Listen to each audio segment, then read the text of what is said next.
pag napapaisip ako sa tatay ko, binigyan halaga niya at inulit-ulit niya sa akin ang kahalagahan ng edukasyon.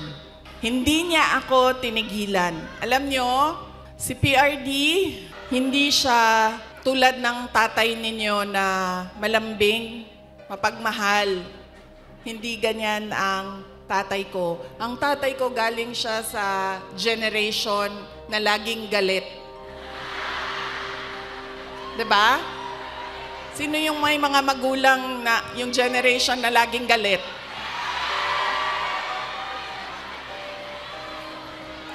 Yan.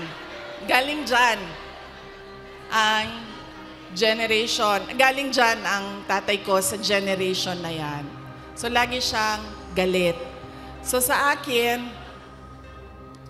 maalala ko, sinabi niya talaga sa akin, paulit-ulit habang ako ay lumalaki. Ikaw, sabi niya, hindi ka tao sa paningin ko. Napaisip ako noon, diba? Sabi ko, pusa o aso? Sabi, hindi ka tao sa paningin ko kung hindi ka abogado o doktor. Totoo yan. So, paulit-ulit niya yan na sinasabi sa akin. So, syempre, pag ikaw bata ka, diba?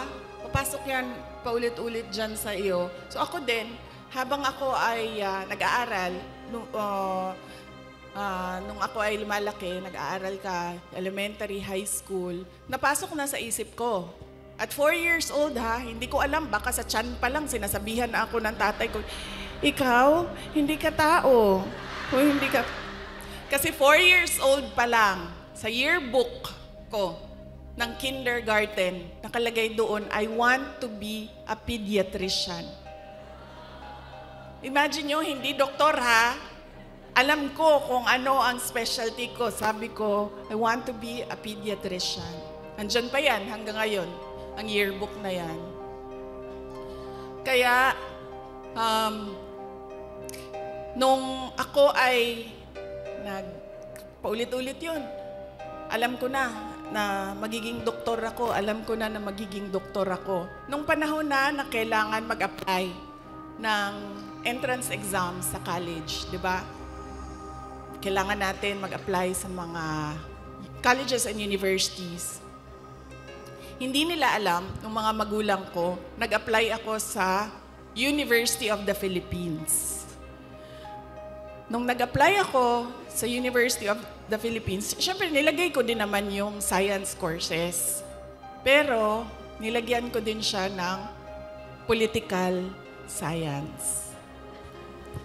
Nung nakita ko ang result at nalaman ng mga magulang ko yung result, nakalagay doon na waitlist ako sa political science. So sobrang excited ko. Hindi nila alam na gusto ko mag-college sa Manila. Kaya sikreto ako na nag-apply. Sobrang excited ko. Sabi ko sa mga magulang ko, pumasa ako ng UP.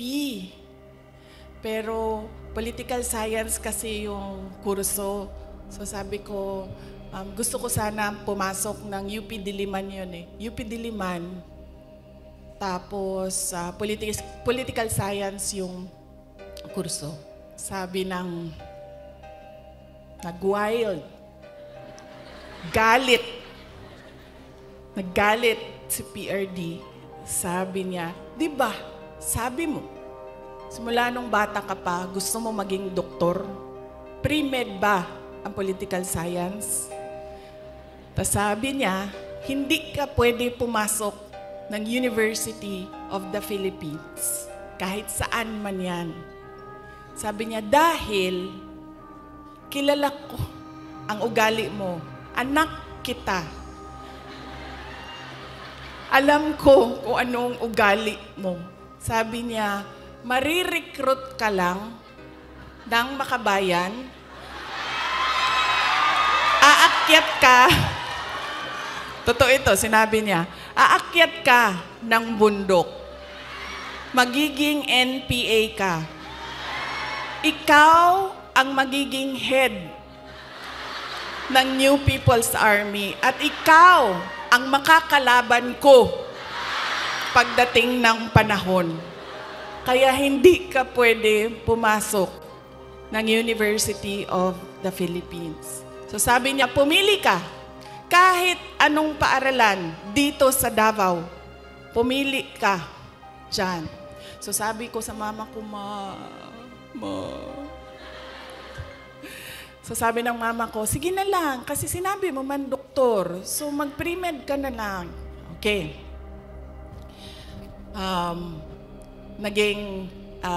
Nag-pre-med ako. Tapos, syempre, papunta akong doktor, so binilisan ko yon, natapos kaagad ako. And then, ito na, mag-medicine na. Sobrang excited si President Duterte na magpapasok na ako ng medicine proper. Siya ang pumili ng paaralan. Siya ang pumili kung saan ako titira. Tapos, pumunta na lang siya sa akin at sinabi niya na, ayan na, may school ka na, na-enroll ka na, may bahay ka na, pumunta ka na lang doon ng ganitong date. So pumunta ako doon. Pagdating ko doon, kompleto na. May kama na ako, may washing machine, may refrigerator, may kotse pa. Ganyan siya ka-excited. Sige ma'am, ipa-adapt kita sa tatay ko. Huwag ka mag-alala. Ganyan siya ka-excited noong ako ay medicine na. Tapos, syempre, hindi naging successful yung aking pagpasok sa School of Medicine. 1 taon pa lang, 1 year, actually 1 sem pa lang. First sem pa lang, alam ko na parang fish out of water. Alam nyo yung, bakit madali para sa kanila, nahihirapan ako, sobra. Tapos dumating ang second sem na halos hindi na ako pumapasok. So kinabahan na ako. Kasi 'di ba sa probinsya, 'di ba sa Atua, pagpadala ka sa Manila kasi ako nag-med school, pag ipadala ka sa Manila, parang malaking send-off 'yon. Congratulations sa anak ko, graduate ng ganito. Congratulations at magiging doktor yan. Class of ganon, diba? So ako, syempre kinabahan na ako kasi hindi ako makakauwi. Pinadala ako sa Manila para maging doktor. Tapos uuwi ka, drop out. Nag-apply ako ng, naisip ko pa noon, nung pinag-iisipan ko ang kapalaran ko, well, sabi naman ng tatay ko, doktor daw o abogado. So dito na lang ako sa abogado.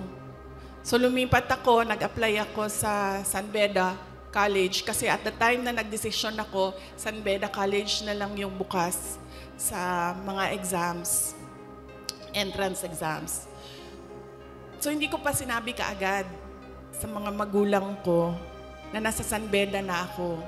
Nalaman na lang nila dahil nagsabi ang driver.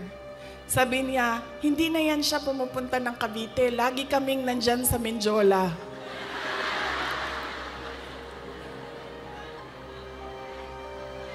Nung nalaman niya na nasa law school ako, sobrang, I think mas masaya siya nung nalaman niya. Mas masaya siya, mas excited siya. Noong ikumpara ko, nung papasok ako ng med school, nung nalaman niya na nag-apply na ako ng law school. Tapos, syempre sinabi ko sa inyo, di ba, hard love. Hard love yung generation ng parents natin, mga magulang natin. So, nung mga panahon na nag-aaral ako sa law school, may mga panahon na papagalitan din ako na sinasabi niya sa akin, alam mo, kung hindi mo ayusin yung law school mo, magiging kabit ka lang ng politiko.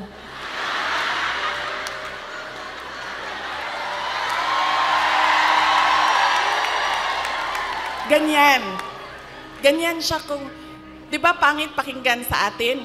Pero ganyan yung style niya para idikdik sa'yo na mag-aral ka. Tapos meron pang isang beses na sinabihan niya ako, alam mo, kung hindi ka mag-aral ng mabuti, magiging halaman ka lang dyan sa gilid. Ganyan yung force by which he emphasized into my brain that I need to become a lawyer. So nung pumasa na ako ng bar, doon ko nakita ang pagbabago sa magulang ko. Hindi sa nanay ko dahil ang nanay ko sobrang supportive nun. Kahit maging halaman ako, didiligan ako nun eh. Ganyan kabait ang nanay ko. Diba? Pero nung nakita niya yung grade ko sa bar exams at nakita niya na mas mataas yung grade ko sa bar exams kesa sa kanya nung tatay ko. At hindi lang 0.1, 0.2, 0.3. 5 points ang layo namin sa grado. Doon siya nagbago. Parang naging tao na ako sa paningin niya. Lalo pati, pag every time nababanggit yung grade sa bar, hindi na siya talaga nagsasalita. Tapos lagi ko pa sinasabi sa kanya, sabi ko, partida yan pa ha, kasi hindi ako nag-aral eh. Kung nag-aral ako, top-notcher ako eh.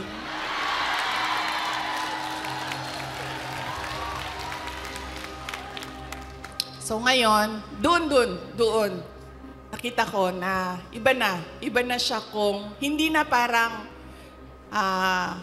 anak ka lang, hindi na parang pantay na kami.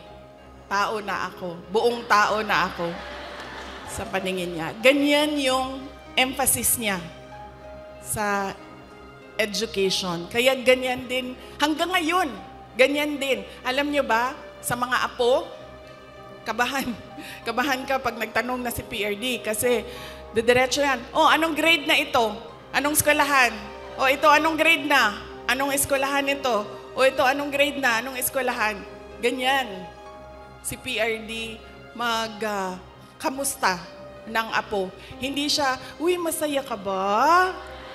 May boyfriend ka na ba? May girlfriend ka na? Saan mo gusto kumain? No. Pag makita niya, anong grade na? Anong eskwelahan? Anong grade na? Anong eskwelahan? Okay. Nag-aaral? Okay. Ganon pa rin. Ka-hardliner siya sa education. So yan yung talaga, pinagpapasalamat ko sa kanya. Dahil kung hindi ako naging abogado, lalo pati yung mga pinagdaanan ko ngayon, hindi ko siya, kasi ngayon naiintindihan ko kung ano yung pinagdadaanan ko. Siguro kung hindi niya pinilit, hindi ako ganito ka-confident sa aking ginagawa.